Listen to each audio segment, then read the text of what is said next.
C'est possible TV. TV, on a toujours les 5 ans. Il y a informé le temps réel. Alors, tout ça, précisément, à Kamba, dès que Kabozo Mona, tout ça, qui chef de l'État et qui bon na Kamba na Mokolo. Mon amboka, est-ce que Baimboka va zola bakokina koyeba pourquoi le 6 avril wana la pesi yango ebele ya pesi yango ebele ya pifo. Pourquoi Baimboka bakokina koyeba et puis okina ko expliquer Baimboka papa Simon Kimbangu akufaki na tanini kuna place oyo ya kufelaki tiba mema ye na Kamba awa ezu combien de temps?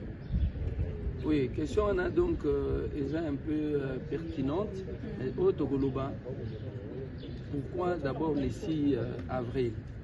Le 6 avril, ce qui président de la République a signé qui ordonnance pour Yakopé Sabango Pifondengo Lobi. Et ça parce que nani cité Yankamba, ils ont représenté Ebélé. Oyo tozo benga Simon Kimbangu. Salaki Munene, prophète Munene, Salaki combat la spiritualité pour reconnaître d'abord Banois et puis il a lutté contre la discrimination raciale, il a lutté dans makambo ebele na temps ya colonisation oyo nyonso banda kosala mabe na mondele. Na yango nyonso wana ndenge abanda kobunda po ya kopesa africain identité na ye tumba nyonso abanda kosala wana il faut to reconnaître ye de ba reconnaître le 6 avril bapesa ngo journée chômée payée eza férié à Congo mobimba ndenge tozalaki lobi ezalaki journée férié donc moto akende mosala te moto na moto epa na ye afandi na ye. Donc, pour Baimboka va comprendre bien de les les garants de la nation. Oui, le président de la République, Yemoko, a signé ordonnance présidentielle. Et ça, ordonnance, va signer ordonnance. Pour appeler ça, date où on est à la férié. Dans la date où on est au Congo, le 16 janvier, le 17 janvier, Kabila Lumumba, dans la date Moussous. Donc, date où on a fait Kotana, histoire et Mboka. Ils ont une date reconnue au niveau national, même au niveau mondial, pour Batoubaouta Kabamboka, Bipaï na Bipaï pour célébrer. Dès que tu as dit à lobby, tu as dit Batoubaouti ba Inde, Batoubaouti ba Chine, Batoubaouti ba Brazzaville, Batoubaouti ba Sénégal, ba Côte d'Ivoire, Batoubaouti ba Libreville, donc Batoubaouta qui donc monde entier mobimba bazala kiao. Na so ba ka na barasa ba to moni ba jeune moko bonga ba oyo ndenge to moni bango ba fanda ka ote. Donc yo so ne ezola kisake ba ye kotosa Simon Kimbangu au lieu eza la cité, il faut eza la ville pour ba développer yango. Lobby basala ba nzela ya minene batu batonga ba palais ba honorer bango lobby. Ay ko honorer bango donc a lobby bazala ezala oyo ezala ville sainte, dès que tu as la Vatican, la Italie, la Rome, place Papa, à Rome, Fandaka, à Wapé, et Kozala. Et Kozala, donc un petit pays dans un pays. Peut-être ah mais déjà Coco t'as déjà qu'on a essayé pour remplir des conditions. Nazo zongela yo mwana mboka, nazo zongela yo to zona Ndeko Prince, bonjour d'abord. En Tomonio Awana, Kamba, Baimboka Bakina Koyeba. Nini vraiment est motivé yo, nini vraiment est impressionné yo depuis que on y a dit ma colono Awana Kamba. Merci beaucoup pour la question. C'est une question très importante. Ce qui n'a fait quoi qu'ils ont fait, les alliés et l'autre ont impressionné Awa. Les alliés d'abord, premièrement. La date, parce que cette date, il est interpellé conscience à Choto comme à Oezali le 6 avril, où il n'y a pas eu tout le monde qui a consacré qui a comme journée de payer, chômé depuis le 6 avril 2023. Yangonde Salaki, dans le pays, Ngomba Yakibaki, c'est pas aussi, c'est ce que tu as, et longo.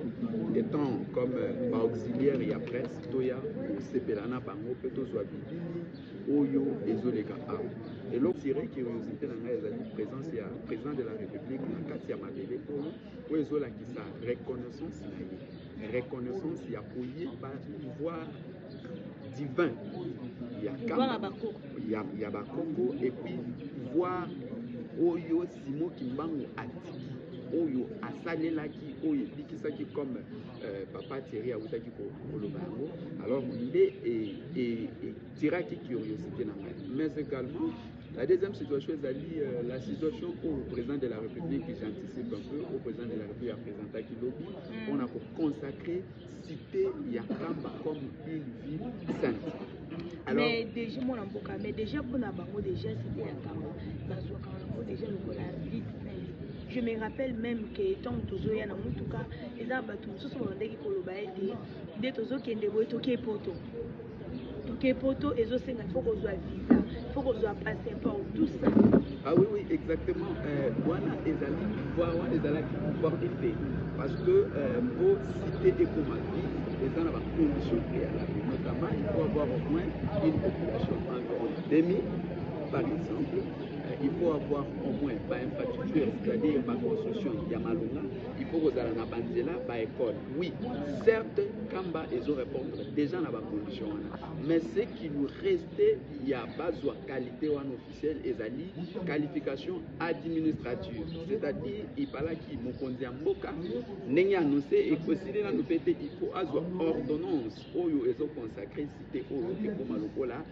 Ville démocratique du Congo. C'est ça au moins en résumé, c'est qu'il faut comprendre sur les prononcés du président de la République. Ok, merci beaucoup.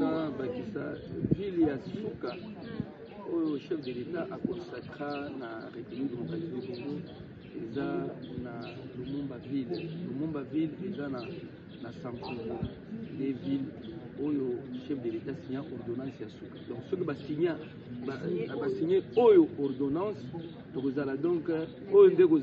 la dernière ville créée en République démocratique du Congo. Mais qu'est-ce qui te dit que ça sera la dernière ville? Non. Concernant donc administration et Mboka, la dernière ville créée en République démocratique du Congo est Lumumba ville, et na Sankuru. Mais ce qui va créer oyo na ordonnance présidentielle. Et vous avez la ville ya Suka, vous avez la Mboka. Mais si vous avez signé pour sous-souper, ou PCP 3 ou 4 villes, créer 3 villes. Ville où vous avez la Suka, mais pour le moment, c'est Lumumba ville, les villes ya Suka dans la République démocratique du Congo. Donc le chef de l'État a annoncé que vous avez la ville sainte. Donc vous avez la ville ya Suka, mais ville sainte, vous avez la Moko dans la République démocratique du Congo, vous avez la ville sainte, vous sous-souper. Ça n'existe pas. Ville sainte des Aga Oyo Moko va créer na Kamba, Nouvelle-Jérusalem. Ok, merci beaucoup. Moi, Moko par curiosité. Au Kiti Bongo, na Mabele, ya Kamba. Oza a précisément na Kamba. Balobi Muntu Azaka Kamutu. On est des humains, côté le bon et le mauvais. Constant Nini, Oyo Sali, Awana Kamba. Bon, Constant Nanga Liboso, pour la première fois, pour presque troisième fois pour Nanga. D'abord, en constatant c'est la construction. Donc, infrastructure, na bango ezo pesé. Na si na tambola ba ville, na koma na ba Kabinda, na koma na ba Kaninchine, ba Winkong, ba nini, mais na infrastructure eza awa. Eza bandako à matériaux durables, construites dans les conditions requises, avec des normes. Donc, eza ya liboso. Ya mibale, courant na bango eza permanent. Na yebi so eza ya zongo, so eza ya inga mais na yebi te. Eza un courant permanent. Depuis que na komiawa, téléphone a chargé calmement. Donc, les conditions sont vraiment donc au top. C'est de bonne qualité. Et puis, côté eza gratuit.